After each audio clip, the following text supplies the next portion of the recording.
the goal of what we do at AC is to make sure that our approach to development is comprehensive, making sure that we are not just facing one direction and leaving other issues out. So we try as much as possible to make sure that for all of our projects, or for when we set our goals for the year or our strategic plan for every 5 years, we are making sure our plans are all encompassing to make sure that underprivileged people are able to live up to their full potential.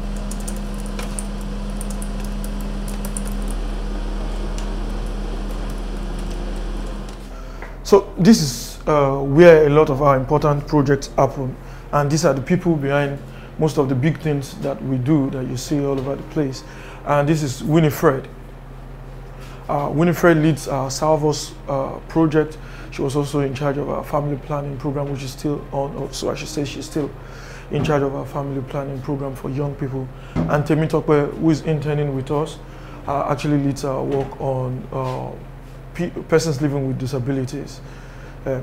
And this is Tolu. Tolu leads our work on Tobi, that's sexual and reproductive health, and other project that we do on sexual and reproductive health. And this is Yewande. So Yewande works with us on the Back on Track project. So I mentioned to you earlier what we did in Ibafo. She's the one that leads the project and what we do to help young girls get back on track, learn life skills, skills that can economically empower them and everything. So that's what happens typically here. Thank you very much.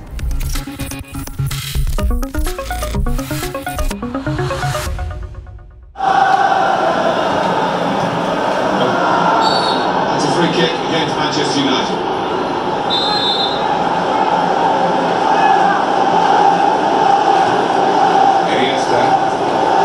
Typified the competitive nature of this game, that tackle is only a throw-in.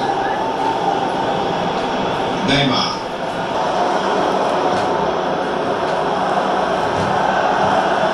They'll need to try and get the ball back now. At home, Isaiah enjoys the hobbies of youth. We pay him a visit to know more about his life of service.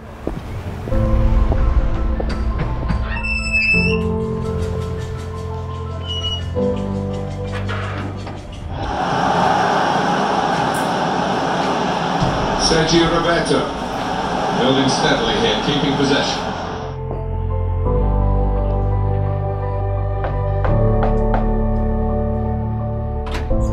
Good afternoon, Isaiah. Good afternoon, how are you doing? Very well, thank you. Welcome. Thank you. I think for me, game is big fun and with my friends. Coming this evening, you're not meeting them around because probably went to out to some place or something like that. But then when I come back from work and I don't have so much work or I'm not so tired, I get to play and I love to play FIFA. Yeah, I love to watch football and I love to also play the game. So kind of, I relax with it and I rest with it. It's competition, but then I'm not also competing, you know. So that's kind of fun. My parents have been very, very vital part of my life. And they have done a lot to making sure that I imbibe or I grow up with the right values and attitude in terms of character, leadership, and everything. So when I was growing up, my dad would always sit us down to teach us the basics of life and how life works. Well, he would always say things like, life don't always give you what you expect from it. Life will only give you what you work for. We had a lot of people staying with us at some point. We just had someone living with us. So my mom would always say that as much as you are being trained to be economically independent, not to rely or depend on anybody, you cannot live life independently. Life is an interdependent place. So you need to know how to relate to people, your neighbors, your friends, in the community, and because in the end that's the value of life. You want to be happy, you want people around you to be happy, so that kind of thing, that's what I grew up with. So I was born in Lagos. I grew up in Lagos. So before then, before my university education, I didn't travel a lot. So there's a kind of stereotype in me that people from other parts of Nigeria are inferior to people who grew up in Lagos. I didn't know where that came from, but I just had that stereotype. So and that's what I'm always thankful to exposure for. Visiting other states in Nigeria, other parts of Nigeria, explains a lot to me. It shows me a lot. I learn a lot from people that I meet there, and I see that communities actually have their own unique advantages, their own unique way of life, which is a very good thing. And when I even get out of Nigeria and see other cultures, it helps me to appreciate people, appreciate how they do and everything like that. But when I was growing up, my parents were very, very busy people, though they would still find time to be with us, stay with us. So I stayed with my grandmother also in Lagos, but then I would go see my parents every weekend. So I had my mom's sister who would be the one would probably visit us every day or 3 times a week. Because I loved her so much. In fact, some people said she was my mom.